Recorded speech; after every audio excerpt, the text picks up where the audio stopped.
Hello, good evening. কেমন আছো? আশা করি তোমরাও ভালো আছো, আমিও ভালো আছি। আজকে একটা দুর্দান্ত রেসিপি নিয়ে চলে এসেছি, আমের কুলফি আইসক্রিম। তো আমি 2 প্যাকেট দুধ নিয়েছি, গুঁড়ো দুধ, আর হাফ চামচ গোবিন্দভোগ চাল।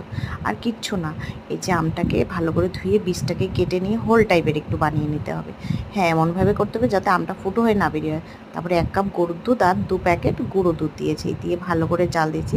সামান্য পরিমাণে চিনি দিয়েছিলাম, মানে হাফ চামচেরও হাফ।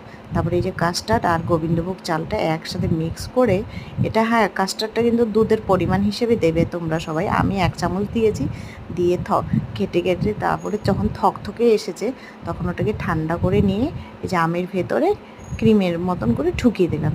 দিয়ে যে মাথাটা কেটে রাখা হয়েছে সেটা ফেলে দিইনি, সেটা দিয়ে ঢেকে দিয়েছি। ঢেকে দিয়ে ফ্রিজে মিনিমাম 8 থেকে 10 ঘন্টা অবধি, কি সারা রাত রেখে দিল, আমি সারা রাত রেখেছিলাম।